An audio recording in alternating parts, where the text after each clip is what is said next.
오늘 마지막 시간을 맞이해서 저는 저 자신의 내면에 감추고 있는 영적인 고민, 그리고 한국교회 우리 사역자들을 내다보면서 또 신학교에서 훈련받고 있는 많은 후배들을 바라보면서 저 나름대로 마음속에 갖고 있는 하나의 불안, 이것을 일단 중심으로 해서 말씀을 좀 드리려고 합니다. 한국교회 리더십에 지금 엄청난 변화가 일어나고 있습니다. 그 변화는 좋은 방향의 변화라기보다는 좋지 못한 방향의 변화입니다. 질적으로 좋아지는 변화가 아니고 질적으로 나빠지는 변화입니다. 다른 말로 말씀드리면 리더십의 신뢰가 떨어졌다는 것입니다. 실추되고 있다는 것입니다. 아마 이 리더십의 실추 또 리더십의 변화를 설명할 수 있는 키워드가 있다면 인격이라고 말할 수가 있습니다. 목사라는 인격에 대해 존경심이 놀랄 정도로 쇠퇴해 버렸습니다. 누군가 말을 들으니까 공항에서 신부라는 사실을 알면 모든 젊은이들이 허리를 굽히고 경의를 표한다고 합니다. 그러나 상대가 목사라는 것을 알면 일부러 고개를 돌리고 피해버린다고 합니다. 이만큼 우리의 처지가 마음이 아프다 못해 슬픔을 느끼지 아니할 수 없을 만큼 변질되어 버렸습니다. 이것이 어디에서 온 것이냐? 목사의 인격이 그만큼 사람들에게 신뢰를 얻지 못한다는 데 있습니다. 저나 여러분이나 자주 느끼겠지만 우리는 너무너무 거룩한 말씀을 날마다 가르쳐야 되고 전해야 되는 참 어떻게 보면 불행한 위치에 있습니다. 주님께서 질그릇에다가 이 보배를 닮았다고 그랬는데 아예 좀 금그릇에다 담았으면 이 금그릇도 행복할 거 아니에요. 그런데 질그릇에다가 이 보배를 담았으니 질그릇은 죽을 지경인 거예요. 이걸 못 느끼는 목회자면 그 사람은 약간 좀 어딘가 이상해진 사람이요. 아니면은 너무 은혜 받아가 천사가 됐더니 둘 중에 하나예요. 참 어떻게 보면은 우리 모두가 참 길을 펴고 살 수 없는 처지에서 우리가 사역을 하고 있는 사람들입니다. 하나님의 말씀을 가르쳐야 합니다. 그렇다면은 우리가 그만큼 거룩한 말씀을 많이 가르치고 입에 담고 날마다 이야기를 해야 되는 처지에 있기 때문에 모든 사람이 우리를 그만큼 믿어주고 존중해주고 또 모든 면에서 따라야 되지 않겠어요? 그런데 실상 그렇지 않아요. 많은 오늘 평신도의 마음속에 있는 설교자에 대한 또 목회자에 대한 이미지는 어떻게 각인이 되어 있느냐? 열심히 가르치면서 자기는 잘 안 지키는 사람, 남은 거룩하게 훈계할 줄 알면서 자기는 훈계를 잘 못하는 사람.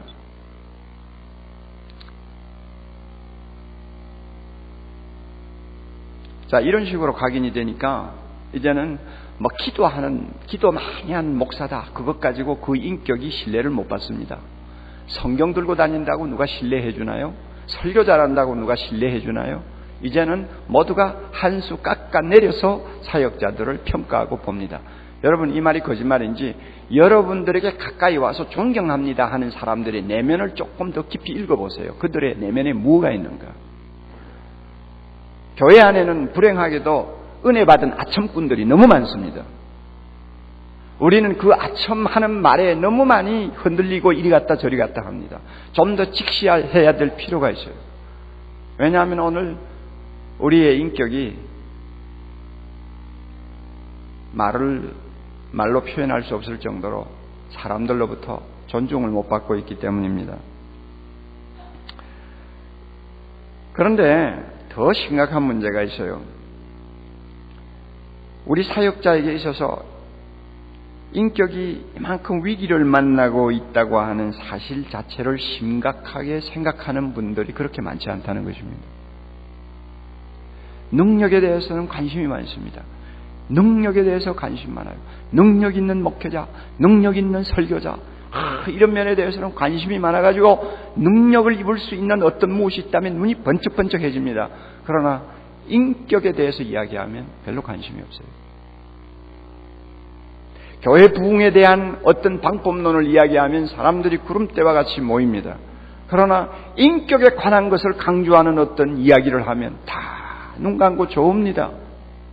이건 뭘 의미합니까? 심각성을 느끼지 못한다는 거예요. 이것이 병이에요. 큰 병이에요. 여러분 솔직히 이야기합시다. 강단에 세워놓으면 사람들을 가장 많이 감동 주는 사람이 누굽니까? 울렸다 웃겼다 마음대로 하는 분들이 누굽니까? 대부분의 부흥사의 은사를 받은 분들 아닙니까? 그런데 그분들의 세계를 들어가 보면 정말 가슴을 칠 일들이 한두 건이 아니란 말이에요. 무슨 말인지 알겠어요? 능력은 있는지 모르겠어요. 사람들에게 일시적으로 은혜를 끼치는지는 모르겠어요. 모든 사람 앞에 천사처럼 잠깐 보일 수는 있을지 모르겠습니다만은 왜 나중에 그들의 인격에서 그렇게 냄새가 나는 일들이 많으냐? 모두가 그렇다는 말은 아니에요. 그러나 대부분이 그래요. 이것은 오늘날 한국교회 목회자의 상황을 잘 대변해주고 있는 일면이라고 저는 생각합니다. 우리 지역교회를 하고 있는 목회자들이야 별 볼 일 없잖아요. 맨날 자기 교회 붙들고 앉아서 한 영혼 하나를 위해서 씨름하고 눈물 흘리고 하다가 보면 언제 남 앞에 가서 이야기할 틈이 그렇게 많지 않잖아요. 우리는 좀 나아요. 보호받을 어떤 면에는 언덕이 있는 거예요. 그러나 많은 대중을 상대하고 이곳저곳을 다니면서 말씀을 많이 전하는 분들이 오늘날 한국교회에 너무 좋지 못한 영향을 많이 끼치는데 그 원인이 어디 있느냐? 인격이에요. 능력이 없어서가 아니에요. 설교 못해서가 아니에요. 사람을 감동시키지 못해서가 아니에요. 그들의 인격 문제는 바로 한국교회 목회자들의 인격을 세상 앞에 보여주는 거울이에요. 이런 면에서 너무너무 심각한데 오늘 이 심각성을 우리가 오히려 느끼지 못하고 목회하고 있다는 것입니다. Today's Pastors in Tomorrow's World라고 하는 좀 이름이 약간 이상한 미국 잡지가 있습니다. 내일을 위한 오늘의 목회자라는 뜻이겠죠. 거기에서 2,000명을 대상으로 해서 평신도들이 어떤 목회자를 원하는가 하는 설문조사를 한 내용을 제가 잠깐 본 일이 있습니다. 제일 앞에 나오는 3가지가 이것입니다. 첫째는 개인적 야망에 대한 보상을 기대하지 아니하는 헌신적인 봉사. 자기 목회를 자기의 어떤 개인적인 야망을 충족시키는 수단으로 이용하는 것처럼 오해받을 소지를 갖고 있는 목회자도 없잖아 있어요. 평신도는 정확하게 읽고 있는 거예요. 정확하게 읽고 있어요.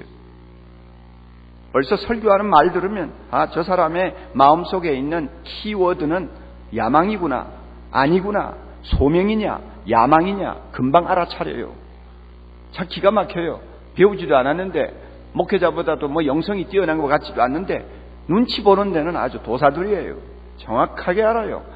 자식들이 배우지 않아도 엄마 눈치 보면 무언가 다 읽어내듯이 양떼들은 다 읽어내요. 저 목사 야망 가지고 일하는 사람이다. 소명 가지고 일하는 사람이다. 금방 알아요.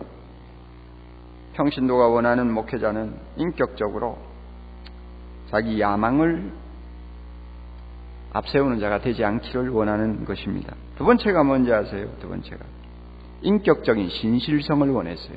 좀 믿을 수 있었으면 좋겠다 하는 이야기입니다. 이거 얼마나 기가 막힌 이야기요. 말은 굉장한데 좀 믿어지지 않는다 하는 이야기입니다. 세 번째가 뭔지 압니까? 모범적인 표준이 좀 되어 주었으면 좋겠다.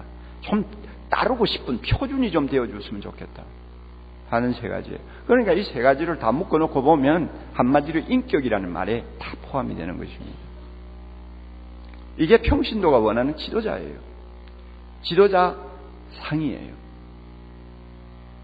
그런데 이 사실을 오늘날 우리가 너무 소울이 다르고 있지 않나 하는 생각을 합니다. 뭐 지금은 자유주의 신학에 너무 많이 물들어가지고 뭐 우리가 그렇게 주목을 안 하는 신학교입니다. 예일 신학교, 예일 대학교에 있는 유명한 신학교죠. 그 신학교는 지난 150년 전부터 매년마다 그 유명한 설교학 그 특강이 있습니다. 아마 지금도 이어지고 있는 걸로 알고 있는데요. 그러니까 150년 역사를 가진 설교학 특강 시리즈입니다. 굉장한 겁니다. 제가 몇 건을 읽어봤습니다만은 뭐 그 깊이가 대단해요. 그 당대에서 특히 미국과 영국에서 가장 설교자로서 탁월한 분들만 초청해가지고 며칠씩 특강을 시키는 것입니다. 그래서 나중에 책으로 내는 거예요. 그래서 예일대학교 설교학 특강 시리즈 자료라 하면은 누구든지 고전으로 생각을 할 정도입니다. 대단한 건데요. 1876년 지금부터 한 130년 전에 우리가 잘 아는 필립 브룩스라고 하는 목사님이 특강을 했습니다. 2년을 연속 특강을 했는데요. 이 필립 브룩스는 최근에 보니까 지난 1000년 사이에 세계가 배출한 10명의 설교자 중에 한 사람으로 평가되는 사람입니다. 이분이 특강을 할 때 이런 내용을 이야기했습니다. 사역을 위한 준비는 단순히 어떤 기술을 연마하는 것이어서는 안 된다.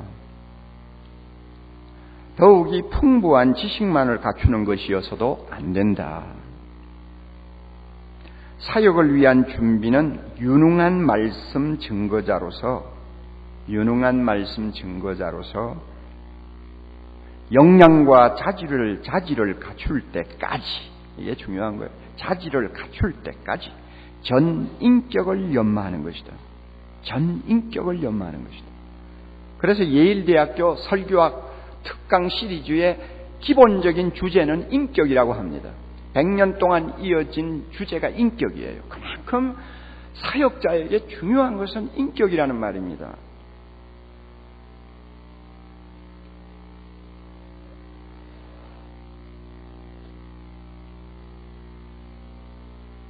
저는 목사로서 부름받은 것을 항상 감격하는 사람입니다. 참 생각할 때마다 빌리 그레함이 자주 독백을 했다고 말하듯이 하나님 하필이면 왜 접니까? 저보다도 훌륭한 평신도들이 우리 교회 안에도 수백 명이 되는데 수천 명이 되는데 저런 사람 참 목회자로 세우지 않고 왜 나 같은 것을 불렀습니까? 하는 감격이 있어요.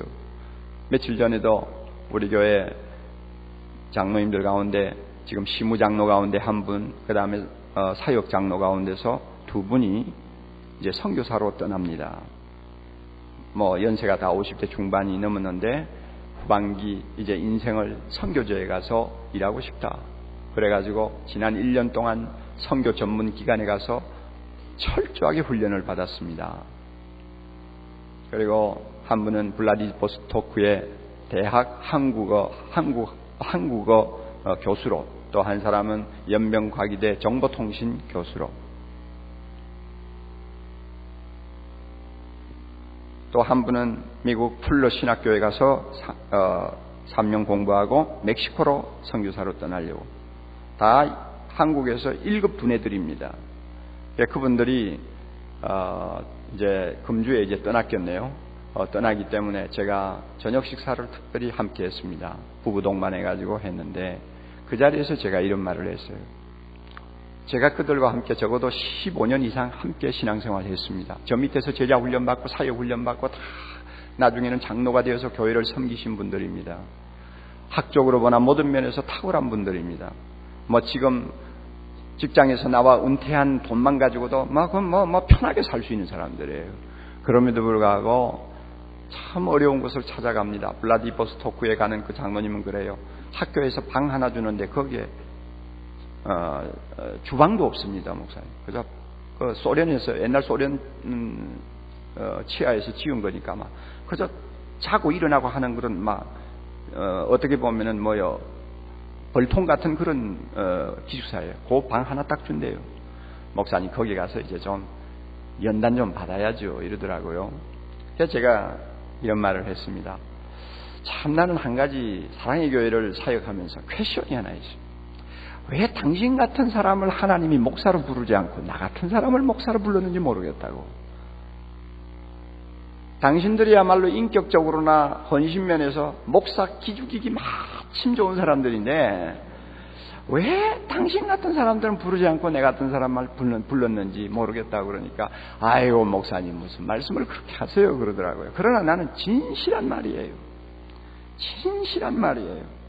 저는 목사 되기에 훨씬 타당한 훨씬 적합한 평신도가 너무 많은데 하나님이 그들은 부르지 않고 이 정말로 허물투성이인 나 같은 것을 불러서 하나님의 종으로 세웠다는 데 대해서 항상 불과 사이에 수수께끼예요. 그래서 감사하기도 하고 어떤 때는 불안하기도 하고 어떤 때는 기뻐하다가도 어떤 때는 또 하나님 앞에 매달리고 하는 이런 감정적인 기복이 자주 일어나는 것을 제가 봅니다. 그런데 솔직한 심정으로요, 저는 저 자신을 미워할 때가 더 많습니다. 더욱이 저는 제자 훈련을 참 해야 된다고 항상 깃발 들고 외치는 위치에 있는 사람입니다. 그러니까 아마 더 이런 감정이 많이 생긴 것 같아요. 저 개인에 대한 혐오증이 자주 저를 괴롭게 만듭니다. 왜? 예수의 제자 되자고 외치는 것만큼 내가 제자가 되지 못하고 있다는 것을 저 양심이 항상 증명하거든요. 그리고 남을 가르치는 것만큼 내 자신을 가르치지 못하는 데 대해서 이제는 어떤 때는 양심의 가책조차도 없는 아주 직업군 같은 그런 내 자신의 모습을 발견하거든요. 그럼에도 불구하고 또 가르치지 아니하면 안 되는 상황에 놓여 있는 자신의 모습을 보면서 어떤 때는 혐오감이 생겨요. 더욱이 여러분 제자 훈련 무엇입니까? 작은 예수 되자고 하는 거 아닙니까? 온전한 자가 되자고 하는 거 아닙니까? 그래서 평신도를 온전한 자로 세우자. 예수 닮아가는 작은 예수를 만들자. 뭐 이런 포커스가 항상 제자 훈련에는 강조가 되고 있는데 그렇다면 내가 어느 정도 돼야 되잖아요. 내가 인격적으로 참 주님을 닮았다.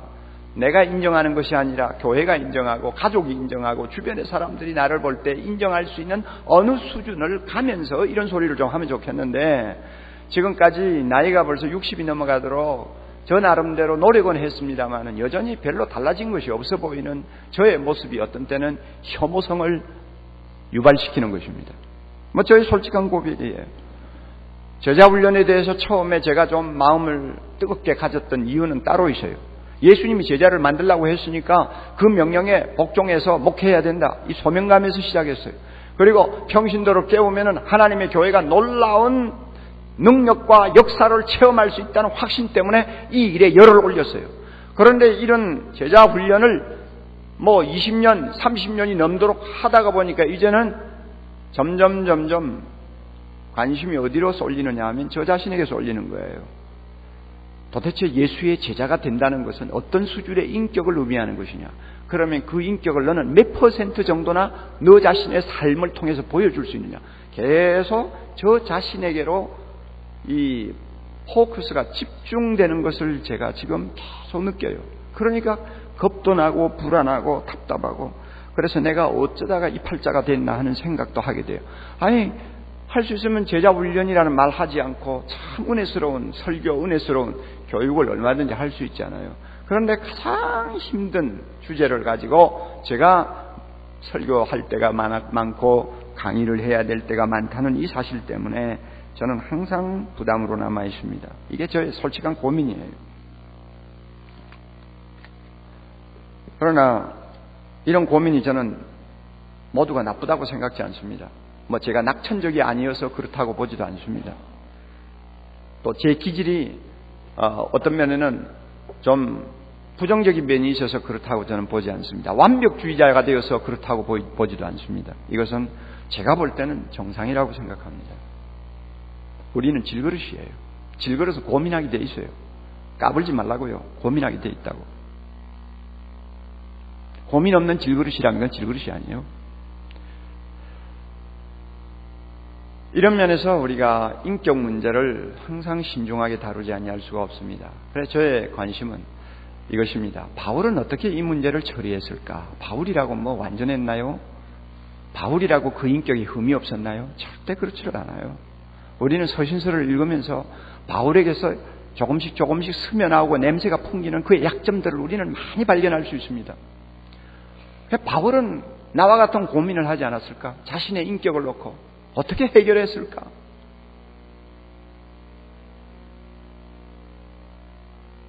어떻게 이 문제를 해결하면서 그 영혼이 찌들어지지 아니하며 그 영성이 위축되지 아니하며 그 마음의 기쁨을 유지하면서 하나님의 종으로서의 긍지를 가지고 평생을 살았을까? 그 비결이 무엇일까? 이것이 저에게 관심사예요. 그런데 오늘 읽은 이 본문이 정말로 저에게 주는 굉장한 해답이었습니다. 내가 그리스도를 본받는 자 된 것 같이 너희는 나를 본받으라. 내가 그리스도를 본받는 자가 되려고 노력하고 있다. 이거 바울 서신에서 유일하게 나오는 말씀이에요. 다른 데서는 이런 말씀 안 했어요. 나는 그리스도를 본받으려고 한다. 이것이 바로 바울이 자기 내면에 있는 인간적인 고민, 질그로서의 약점, 인격적으로서의 불완전을 극복하는 유일한 방법이었다는 것을 저는 깨닫게 되었습니다. 주님에게 자기 눈을 평생 고정시켜 놓고 오직 그분을 닮는 데 정신을 집중하고 살았다는 이야기입니다. 본받는다는 게 쉬운 거예요? 하루아침에 되는 것도 아니잖아요. 어떤 중은 절간에 앉아서 절간 앞에 있는 큰 바위만을 쳐다보고 40년을 살았다고 그러더라고요. 그 바위만을 응시하면서 40년을 살다 보니 나중에는 그 중의 얼굴이 바위처럼 변하더라고 그러더라고요. 여러분, 닮는다는 것이 뭐 하루아침에 되는 거 아니잖아요. 참으로 내가 예수님을 닮는다, 예수님을 본받는다. 그렇다면 그 사람은 사시장철 24시간 예수 그리스도를 응시하는 영의 눈이 따로 있었어요. 마치 태양계 행성이 태양을 항상 바라보면서 도는 것처럼 예수 그리스도를 응시하는 그의 마음의 내면에 눈이 있었어요. 그분에게서 눈을 뜨지 않아요. 떼지 않아요. 항상 그분만을 바라보아요. 그리고 그분을 닮으려고 전력 투구했다는 이야기입니다. 그러니까 나중에는 바울이 이런 말까지 했잖아요. 이제는 내가 산 것이 아니요 내 안에 그리스도께서 사신 것이라. 내가 아니요 내가 예수 그리스도라고 하는 이상한 말을 할 정도로 그는 주님을 완전히 자기의 눈에 가득 차도록 놓고 한평생을 살았다는 이야기입니다. 이게 비결이었어요. 자기의 인격의 불완전을 극복하는 비결이었어요. 자기 내면에 들어오는 모든 모순과 번민과 부끄러움을 극복할 수 있는 비결이었어요. 주님만을 바라보았습니다. 이것이 얼마나 어렵다는 거 우리가 좀 압니다. 철저한 자기 부인이 없이는 예수님을 본받는다는 것은 그건 안 되기 때문에 그만큼 예수님을 본받는 자 되었다고 소리칠 정도가 되었으면 철저하게 자기 부인이 가능했다는 이야기입니다. 그런데 제가 보니까 바울은 예수 그리스도를 철저하게 본받겠다고 하는 자기의 그 중심의 목표가 많이 달성이 된 것 같아요. 만족스러울 만큼 자기는 예수님을 닮는 수준으로 그는 나아간 것 같아요. 뭘 보고 하느냐? 그 다음 말씀 때문입니다. 너희는 뭡니까? 나를 본받으라.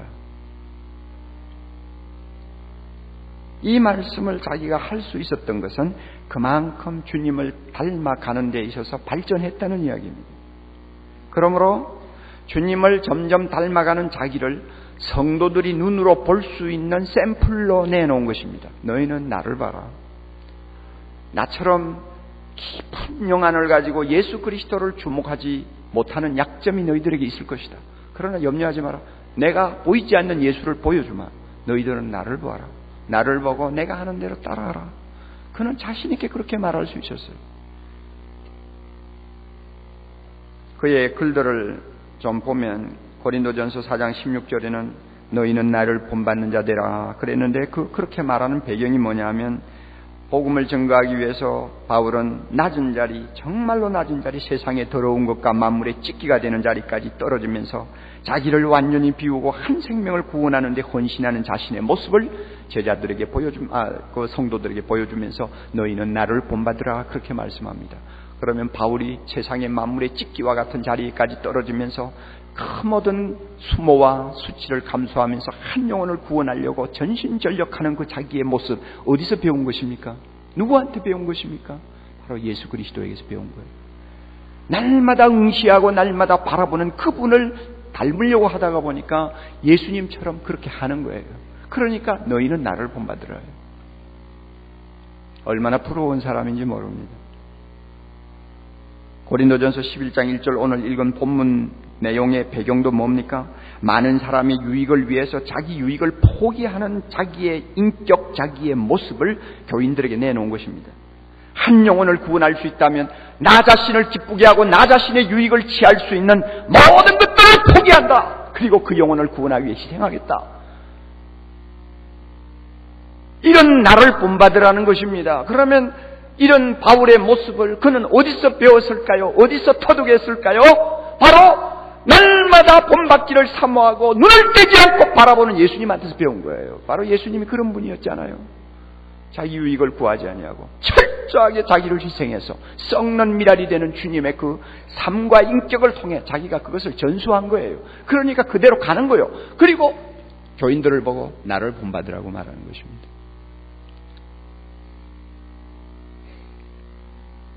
데살로니가전서 1장 6절 보면 우리와 주를 본받을 수 있게 본받으라고 말씀하는 내용이 나옵니다. 그래서 말하기를 우리가 너희 중에 어떠한 사람이 된 것을 너희가 아는 바라. 어떠한 사람이 된 것을 너희가 아는 바라.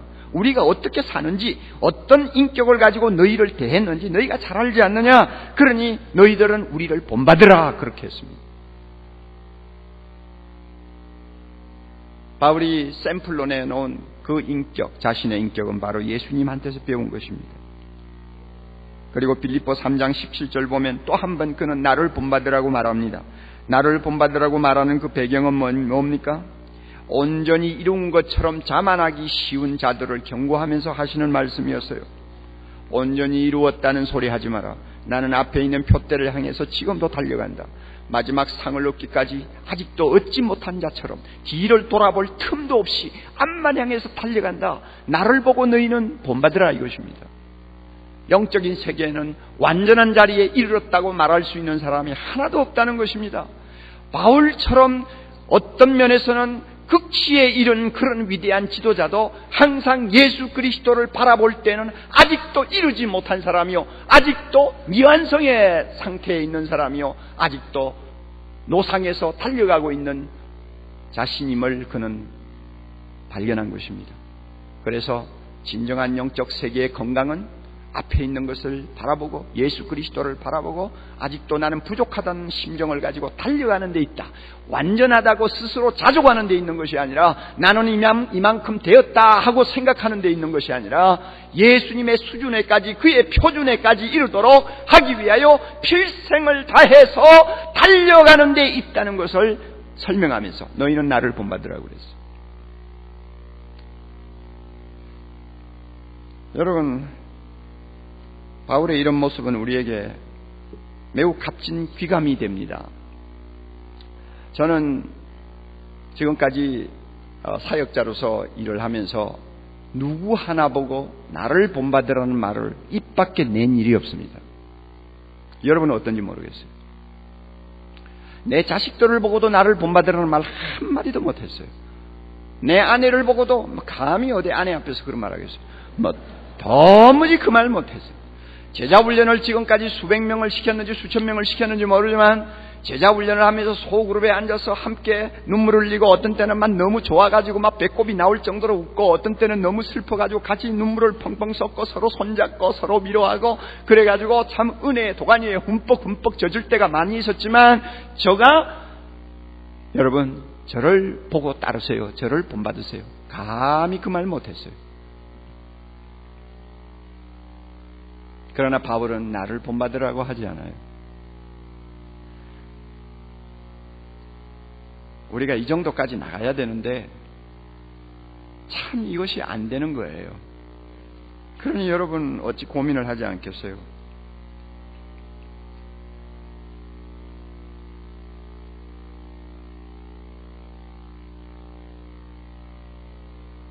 여러분 그런데요, 우리는 사역자로서 우리 자신의 고민을 지금 이야기하고 있습니다만 참 우리 자신으로 하여금 정말 기가 죽어버릴 수밖에 없게 되는 사실이 하나 있어요.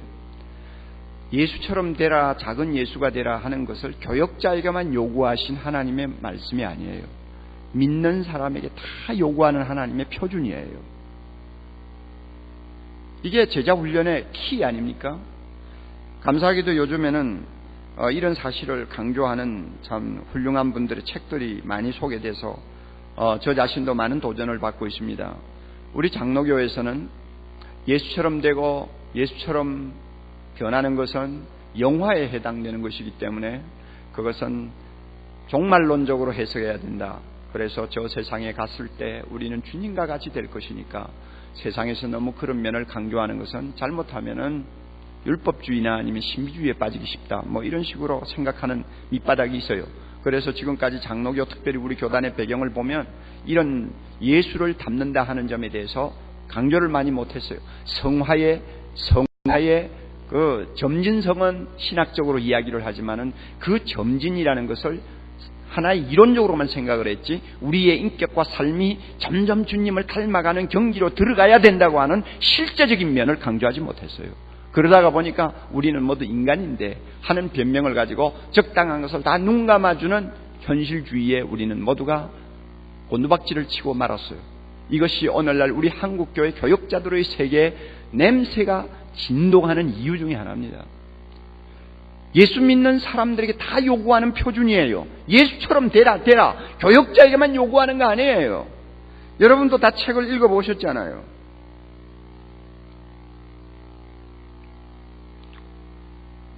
맥스 루카도 같은 사람 여러분 책 읽어보셨잖아요.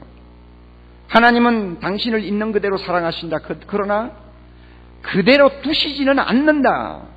하나님은 당신이 예수처럼 되기를 원하신다. 분명히 이야기를 하고 있어요.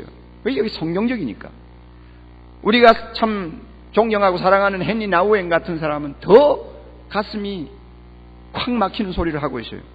우리들의 영적 생활에 있어서 커다란 도전이 하나 있는데 그것은 뭐냐면 우리 자신이 예수님과 같다고 주장할 수 있어야 한다는 것입니다. 우리 자신이 예수님을 닮았다고 주장할 수 있어야 하고 또 우리는 오늘을 살고 있는 살아있는 예수라고 말할 수 있어야 한다는데 우리의 도전이 있다고 했어요. 나는 살아있는 작은 예수다. 너희들은 나를 봐라. 할 정도로 우리가 높은 수준을 유지해야 된다는 거예요. 하나님이 이걸 원한다는 것입니다. 그래서 그는 말합니다. 진정한 구원은 그리스도가 되는 것이다. 진정한 구원은 우리가 예수 그리스도가 되는 것이다. 종말론적으로 말하는 거 아니에요. 현실적으로 말하는 것입니다.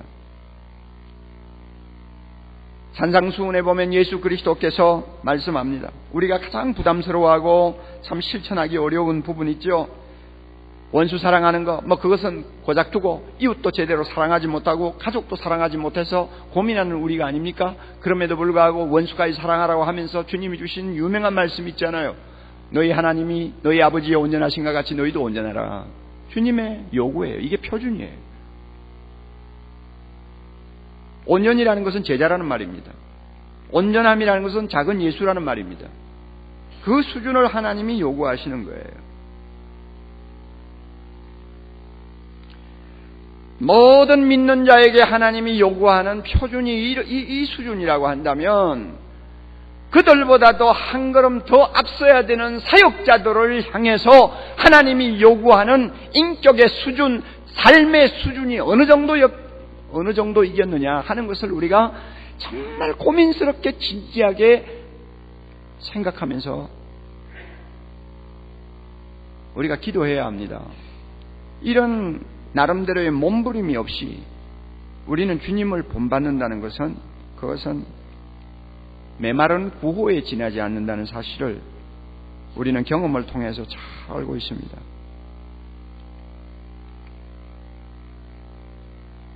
여러분 이런 메시지 들으면 굉장히 부담스럽죠. 그러나 이제 우리 교회를 갱신하자고 하는 타이틀을 걸고 우리가 이렇게 모인 사람들이요. 이제 마지막 시간이에요. 표준을 다시 한번 정확하게 확인하실 필요가 있어요. 우리가 지금 무엇을 추구하고 있고 우리가 응시하는 정점이 어디라는 것을 정확하게 확인하고 돌아가셔야 돼요. 그거 안 되면 갱신? 무슨 갱신이요? 찰스 콜슨을 여러분이 잘 아시죠? Born Again이라고 하는 유명한 책을 쓰시고 교도 선교회의 아주 프론티어가 되어서 많은 영향력을 끼치고 있고 그의 책들은 엄청난 독자를 확보하고 있는 모든 면에서 갖추어진 위대한 기독교 지도자입니다.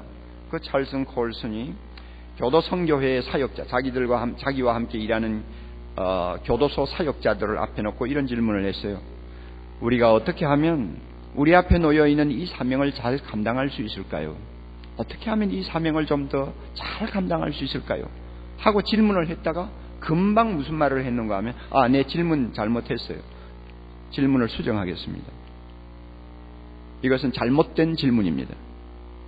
정말 중요한 질문은 이것입니다. 우리들이 어떤 사람이 되어야 할까요? 우리들이 어떤 사람이 되어야 할까요? 우리가 어떻게 하면 우리의 사명을 다할 수 있을까요? 그게 정확한 질문이 아니고 진짜 물어야 해야 될 질문은 우리가 어떤 사람이 되어야 할까요? 여러분, 이 질문이 남의 질문이어서는 안 되죠. 우리 모두의 질문이어야 합니다.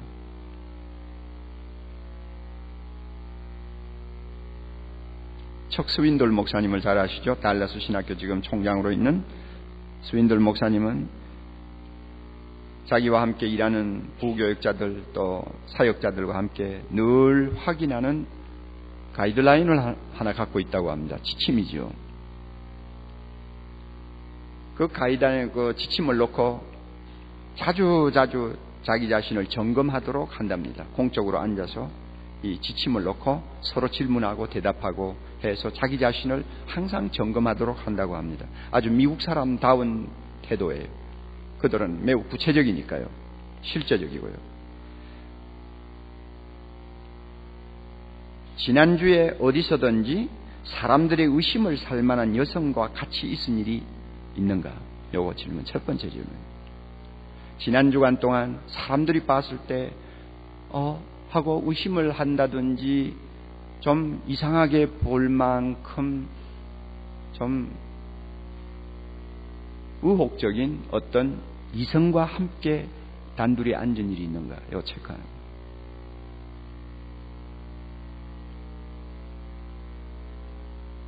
그 다음에 또 하나, 금전 거래를 정직하지 못하게 한 적이 있는가? 금전 거래가 희미하다든지 정직하지 못하다든지 그런 일이 있는가? 또 하나, 노골적인 성적인 자료를, 포르노 같은 성적인 자료를 탐닉한 적이 있는가? 그 다음에 성경 공부와 기도에 적절한 시간을 보냈는가? 제 생각에는 이게 제일 앞에 나와야 될 것 같은데 저 뒤로 밀어놨어요. 그 이유가 있겠죠. 그 다음에 또 하나, 가정에 우선적으로 시간을 할애하는가? 가정을 등한히 하지 않고 가정을 위해서도 역할을, 책임을 다하고 있는가 하는 말이에요. 그 다음에 또 하나, 소명에 따른 요구에 잘 응하고 있는가? 소명에 따라서 필요하다고 하는 사역에 잘 헌신하고 있는가 하는 말입니다. 그 다음에 제일 마지막으로, 나 자신에게 거짓으로 대답하지는 않았는가?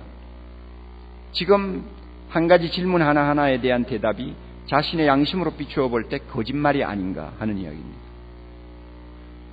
여러분 참 대단하다고 저는 생각합니다. 저는 우리 부교육자 100명이 넘습니다만은 이 100명 넘는 부교육자들을 앉혀놓고 한 번씩 가다가 이런 데이터를 가지고 점검한 일이 한 번도 없어요. 그런데 왜 척스윈들이 사람이 모자라서 그렇습니까? 아니면 여러 가지 허물이 너무 많아가지고 양심이 가책이 돼서 이런 짓을 합니까? 아니에요. 우리 사역자들이 추구해야 될 인격의 표준이 워낙 높기 때문에 만에 하나라도 잘못되어가지고 하나님의 거룩한 일을 망치든지 아니면 주의 이름을 욕되게 하든지 거룩한 교회를 비난의 대상으로 만들지 않도록 하기 위해서 최소한의 점검 작업을 하는 것이죠. 만약에 우리가 이런 질문을 가지고 날마다 X냐 O냐 하고 표하라고 한다면 여러분 우리가 어느 정도로 대답을 할 수 있을까요?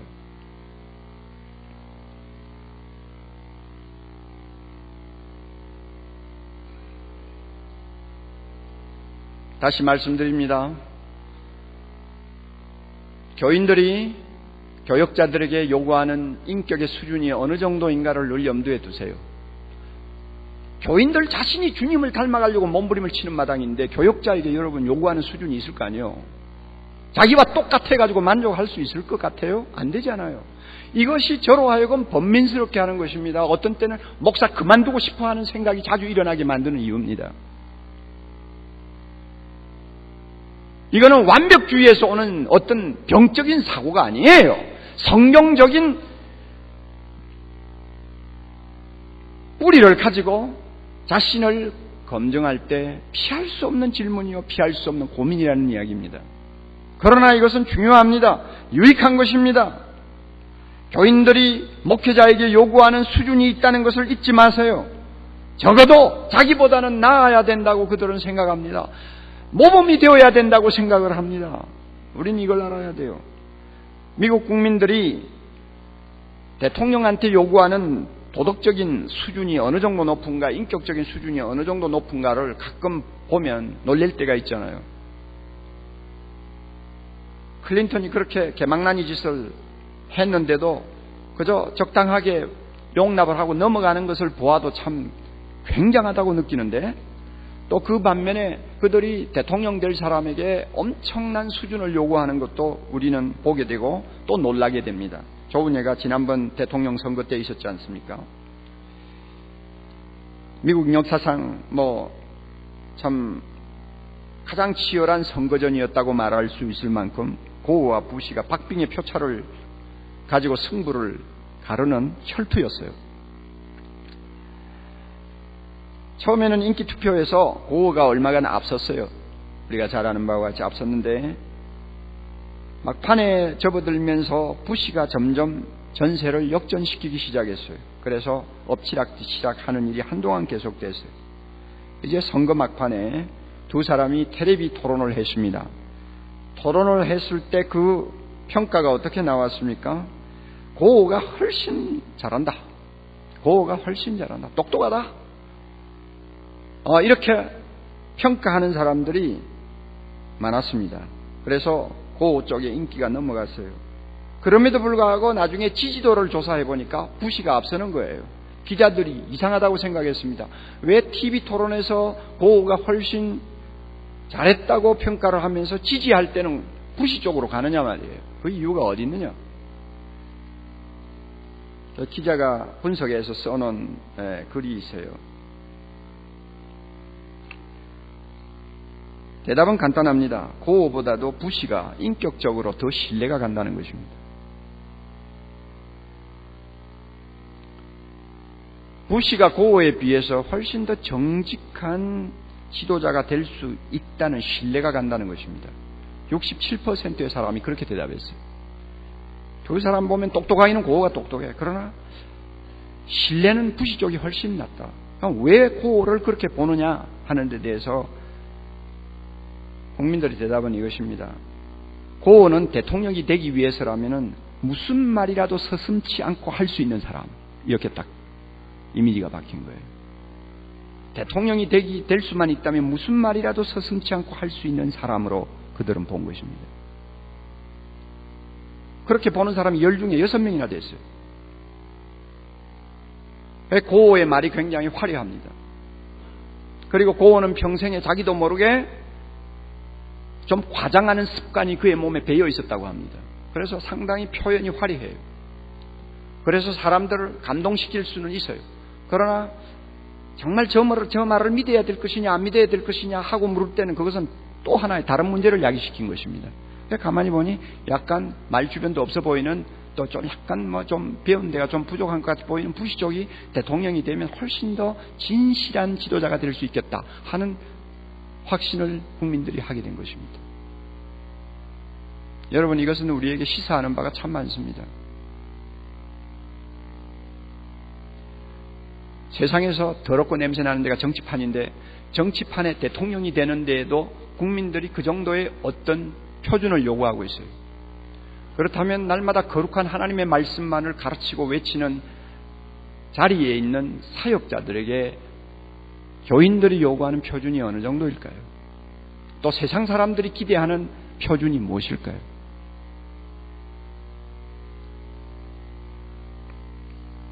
우리가 이 문제를 놓고 한시도 쉬지 말고 자기 점검을 해야 되고 고민을 해야 된다고 생각합니다.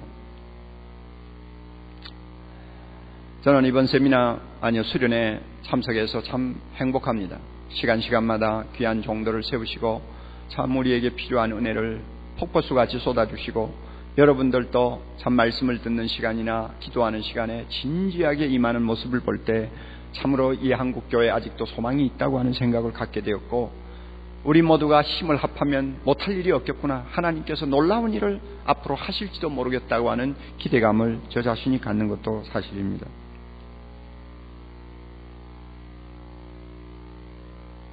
어느 목사님의 새벽기도 설교를 들으니까 한 영혼을 그렇게도 사랑하는구나 하는 찡한 감동이 전해지고, 저런 자세를 가지는 것은 바로 예수님의 모습을 담는 자세다 하는 것을 제가 느꼈어요.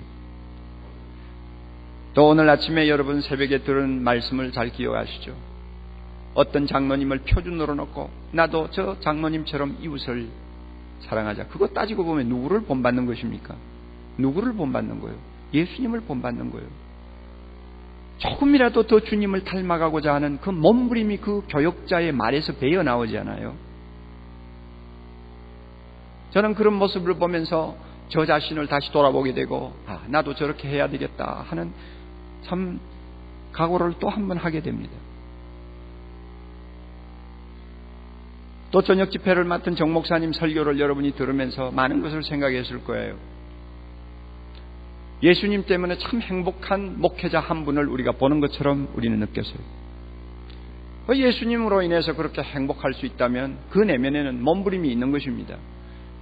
좀 더 가까이 주님 앞에, 좀 더 주님을 닮아, 좀 더 주님이 기뻐하는 사람으로 자기 자신을 계속 채찍질하는 자기 나름대로의 고민과 몸부림이 그 배후에 서려 있다는 것을 여러분이 느낄 수 있잖아요.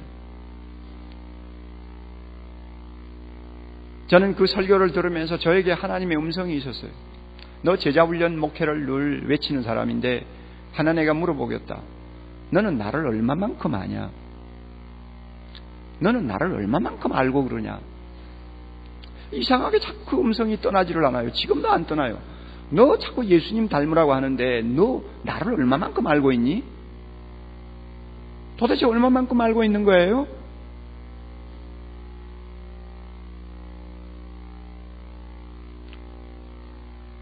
그래서 저는 그 음성 앞에 마음에 작심을 했습니다. 이제 남은 생에 좀 더 예수님을 응시하자. 내가 오르지 못할 정상일지는 모르지만 좀 더 주님을 눈을 크게 뜨고 응시하자. 밤이고 낮이고 주님을 응시하자. 그리고 주님을 바라보자. 그리고 목회 현실에서 일어나는 모든 문제 하나하나를 놓고 예수님은 어떻게 하셨을까? 그것을 계속 질문하자. 그래서 예수님이 어떤 방식으로 했다는 해답이 나오면 나도 그렇게 해보려고 몸부림을 좀 치자. 내 마음에 잘 들지 아니하는 교인을 놓고 또 어떤 면에 내 마음에 고통을 주는 교인을 놓고 예수님이면 어떻게 하셨을까? 예수님은 가룟 유다를 3년 동안 끼고 다니면서 어떻게 하셨나? 베드로와 요한과 같이 아직도 덜때먹은 그 제자들을 놓고 주님은 어떤 자세를 가지고 그들을 다루셨나? 좀 더 내가 깊이 알자.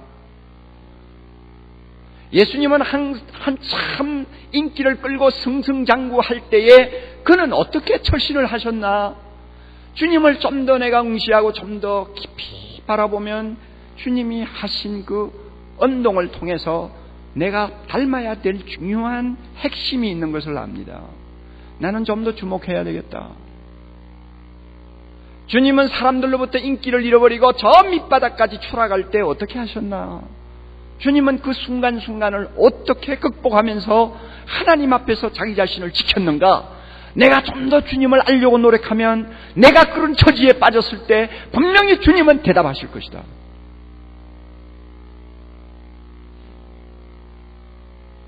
세상에서 멸시받고 사람 대우받지 못한 사람이 교회에 들어와가지고 뭔가 실오락이라도 잡으려고 몸부림칠 때 그 사람 하나에 대한 관심도 예수님은 어떠하셨나?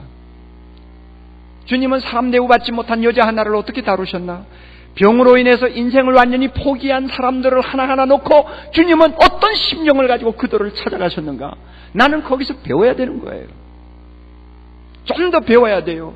좀 더 배워야 돼요. 좀 더 배우고 좀 더 몸부림을 칠 때 우리는 예수님을 닮아갈 수가 있어요. 이거 포기하면 우리는 사역자로서 생명이 끝나는 것입니다. 우리는 직업군이요. 먹고 살기 위해서 목사 일하는 사람이요. 다른 것 할 수 있는 다른 할 수 있는 일이 별로 없으니까 할 수 없이 붙들고 있는 사람이 지나지 아니할지 몰라요. 그러나 예수 그리스도를 초점으로 맞추고 난 이렇게 해야 되겠다. 주여, 내가 안고 있는 이 문제를 주님은 어떻게 하셨습니까? 항상 이렇게 물으면서 주님을 닮아가려고 할 때 우리는 나도 모르게 모든 성도들이 본받을 수 있는 하나의 모범이 될 수 있다고 저는 믿습니다. 여러분, 이런 좀 몸부림 우리 모두가 함께 할 수 있기를 바랍니다. 표준을 낮추지 마세요. 우리의 표준은 예수 그리스도입니다. 그는 완전한 자입니다. 하나님이십니다. 비록 그 표준이 너무 완전해서 우리 모두에게는 너무나 부담스럽지만 그러나 표준을 낮추지 마세요. 대청봉을 오르려고 준비하는 사람하고 에베레스트를 오르려고 준비하는 사람은 그 자세가 벌써 달라요. 생각이 달라요. 모든 것이 틀려요. 보는 눈이 달라요. 왜? 오르려고 하는 정상이 너무나 다르니까. 예수 그리스도를 닮고 그분처럼 살겠다고 하는 정상을, 표준을 정해놓고 사는 사람은 다른 사람과 구별될 수밖에 없어요. 사랑하는 동역자 여러분, 이 표준을 낮추지 맙시다. 아무리 힘이 들어도 낮추지 맙시다. 절대 포기하지 맙시다. 절대 포기하지 맙시다. 그럴 때 우리는 주님이 칭찬하시는 종이 될 수가 있습니다. 그리고 우리가 이와 같이 집요하게 고집스럽게 주님만을 응시하고 주님만을 본받으려고 하는 이 자세가 결국 우리 사역의 영광이 되고 우리 사역의 능력이 됨을 믿으시기 바랍니다.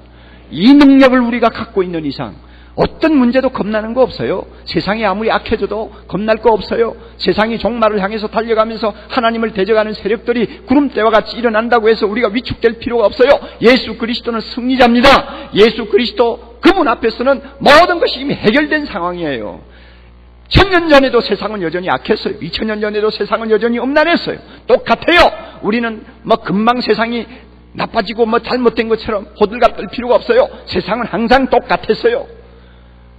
예수 그리스도 앞에는 세상이 얼마나 악하냐, 그것은 문제가 되지 않아요. 문제는 주님의 손에 쓰임받는 우리가 어느 정도 수준이냐가 문제예요. 우리 모두가 표준을 낮추지 않고 오직 주님만을 표대로 삼고 그분만을 향해서 달려가려고 노력할 때 우리의 목회에는 하나님의 놀라운 거룩함과 능력이 임할 줄 믿습니다. 그리고 우리 자신 모두가 서로 쳐다볼 때마다 자랑스러운 동력자가 될 수 있을 줄 믿습니다. 여러분 부탁드립니다. 우리 한국교회 목회자들은 모였을 때는 뜨겁습니다. 기도할 때도 뜨겁습니다. 말씀을 들을 때도 아멘으로 정말로 모든 사람들이 감동을 받을 만큼 그 분위기는 화려합니다. 그러나 일단 문 열고 나가면 너무 처참합니다. 이것이 우리 한국 교역자들의 특징이에요. 교인들의 특징이에요. 문 열고 나가면 사람이 달라져요. 마치 사우나탕에 들어가 땀 실컷 흘리고 나중에는 사우나탕 밖으로 나갈 때의 모습과 비슷해요. 우리는 그렇게 하면 안 돼요. 교회갱신 협의회 수련회는 그래서는 안 돼요. 오늘날 한국교회가 부흥회가 없어서 이 꼴이 되어갑니까? 수련회가 없어서 이 꼴이 되어갑니까? 아멘 소리가 낮아서 이 꼴이 되어갑니까? 할렐루야 안에서 이 꼴이 되어갑니까? 더 솔직히 이야기합시다. 기도 안에서 이 꼴이 되어갑니까? 미국 사람들이 볼 때는 우리 한국교회 목회자들 어마어마하게 기도하는 사람들이에요.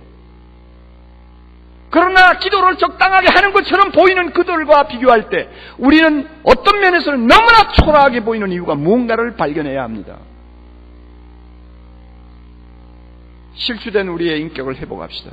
그러기 위해서는 예수님이라고 하는 그 표준을 다시 한번 정확하게 확인하고 힘이 들어도 십자가를 져도 자기 부인을 하지 아니하면 안 되는 그런 고달픈 삶을 살아도 그분을 닮아가려고 하는 몸부림, 이것만은 포기하지 맙시다. 이럴 때 하나님이 우리를 사용하십니다. 하나님이 우리를 통해서 영광 받으십니다.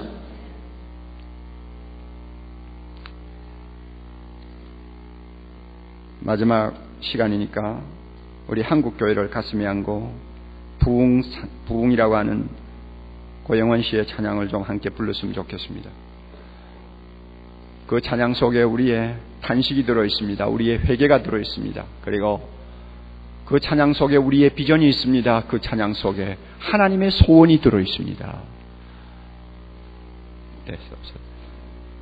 이 찬양을 부르면서 아직도 예수님을 닮지 못하게 하는 우리 마음의 우상이 무엇인지를 찾아서 이 우상을 불태우고자 하는 뜨거운 열정을 우리가 다시 한번 회복시킬 필요가 있습니다. 이 찬양을 부르면서 다시 한번 성령의 바람이 불고 진리의 말씀이 이 땅을 새롭게 하는 영광스럽고 거룩한 날이 임하기를 사모하는 간절함이 우리 가슴에 있어야 되겠습니다. 이와 같은 부흥을 막는 어떤 악의 요소가 내 인격에 있습니까? 내 숨은 삶에 있습니까? 내 교회 안에 있습니까? 주여 가르쳐 주옵소서. 그것이 무엇인지 가르쳐 주시면 주님 앞에 회개하고 바로 서겠습니다 하는 내면의 결단, 숨은 결단이 우리에게 있어야 되겠습니다. 우리 다 같이 그 자리에 일어나셔서 부흥 함께 부릅니다.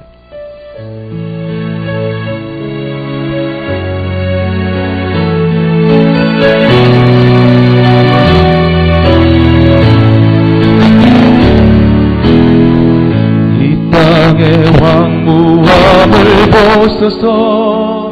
하늘의 하나님 긍휼을 베푸시는 주여, 우리의 죄악 용서하소서. 이 땅 고쳐주소서.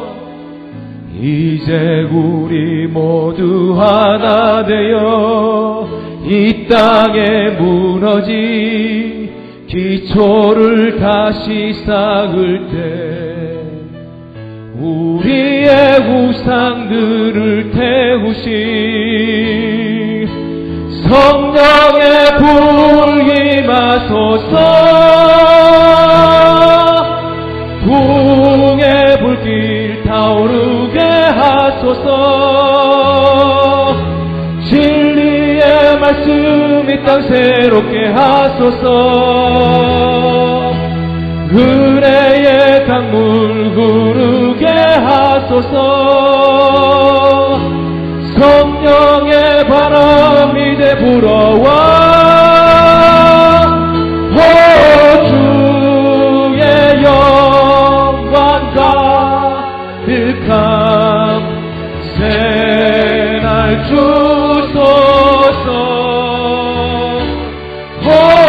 주의 영광 이 땅에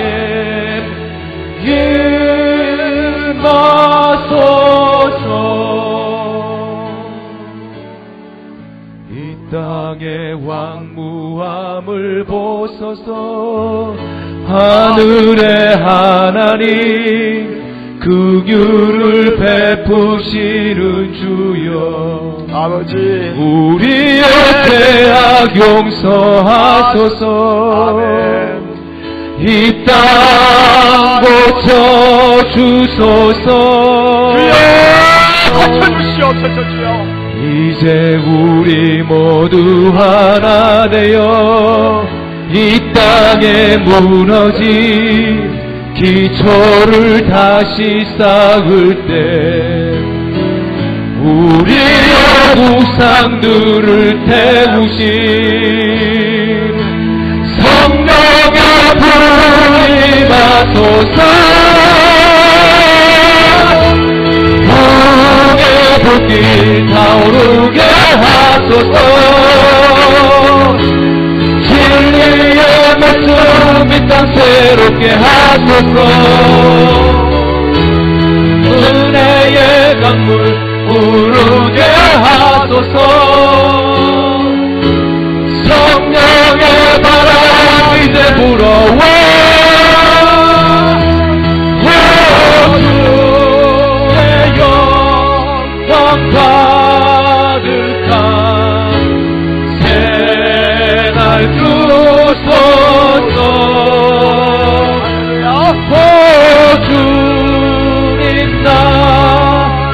이 땅에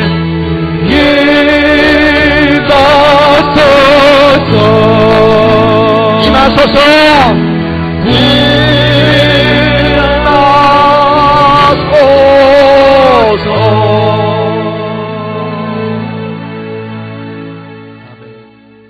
다 같이 머리 숙입니다.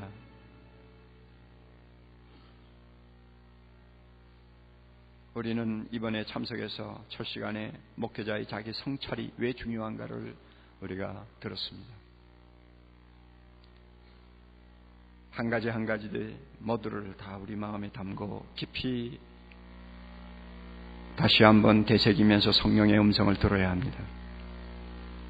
그 첫 시간의 메시지가 이틀 동안의 모든 메시지의 주제가 되었습니다. 첫날 새벽에 우리가 세 가지 소리에 대해서 설교 들었죠. 그 설교자를 통해서 한 영혼을 사랑하는 뜨거운 감정을 우리가 느꼈죠. 배우고 돌아가야 합니다. 소명이 뭡니까? 나는 소명자입니까? 다시 한번 질문하고 대답받고 돌아가야 합니다. 분명한 대답을 가지고 돌아가야 합니다.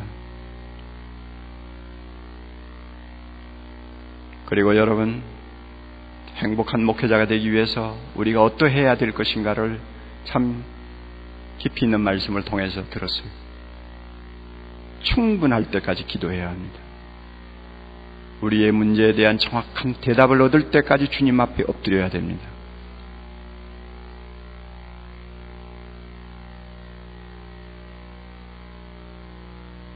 우리는 입으로만 좋은 이웃 항상 떠들지만 좋은 이웃이 되기 위한 희생을 잘 하지 못하는 우리 자신의 약점을 늘 기억하고 안타까워합니다.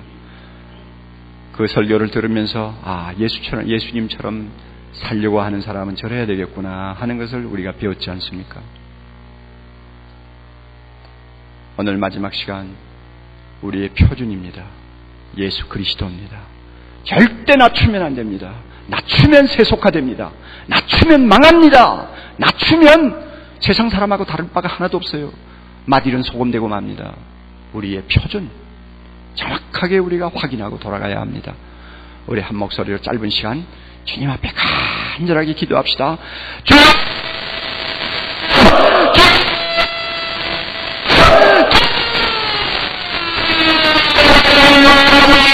우리 모두에게 다시 한번 은혜로 물부터 부어주셔서 마지막 시간입니다. 우리의 심령 하나하나가 다시 새로워져 돌아가게 하옵소서. 은혜를 받고 돌아가게 하옵소서. 은혜를 간직하고 돌아가게 하옵소서. 변화되어 돌아가게 하옵소서. 깨달은 말씀 때문에 격박되며 돌아가게 하옵소서. 성령 충만하여 돌아가게 하옵소서. 변화되어 돌아가게 하옵소서. 오 하나님 주야야 여기에 모인 귀한 종들을 통해서 우리 하나님의 놀라운 일들이 온 땅에 힘있게 펼쳐지는 아름다운 역사가 있게 해주시옵기를 간절히 원하옵고 바라옵나이다. 자비로우신 주여 주여 오늘도 역사하여 주시옵소서. 주여 오늘도 이 종들을 내려갈 때 하나님 아버지의 큰 손 들고 내려가지 않게 하옵소서. 주님의 영광을 보고 내려가는 자들 되게 하옵소서. 은혜의 샘을 마음껏 마시고 돌아가는 자들이 되게 하옵소서. 하나님 아버지 하나님께서 주시는 귀한 은혜의 주님의 본질을 손에 들고 돌아가는 자들 되게 하시고 우리의 문제에 대한 주님의 해답을 듣고 돌아가는 자들 되게 하시고 우리 모두와 성령의 능력을 힘있게 얻어서 돌아가는 귀한 주의 종들 되도록 축복해 주시옵기를 간절히 원하옵고 바라옵나이다.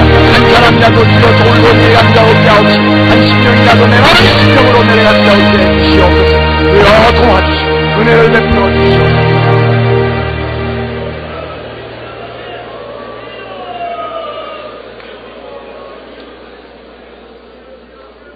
은혜의 주님이시여 이번 수양에 우리 하나님께서 축복해 주신 것을 감사합니다. 주님이 갈릴리로 돌아가실 때 성령 충만하여 돌아가셨다고 했습니다. 우리 모두 돌아갈 때 성령 충만하기를 원합니다. 성령 충만하기를 원합니다. 성령 충만하기를 원합니다. 이 성령이 우리의 지와 의와 정을 완전히 통제하시고 주님이 다스리시는 사람 되어 돌아가기를 원합니다. 주의 영광을 보고 돌아가는 자 되기를 원합니다. 하나님 아버지여 우리를 힘있게 붙들어 주셔서 우리의 사역지에서 주님이 홀로 영광, 경배, 찬양 영원토록 받으시옵소서. 예수님 이름으로 기도드리옵나이다. 아멘.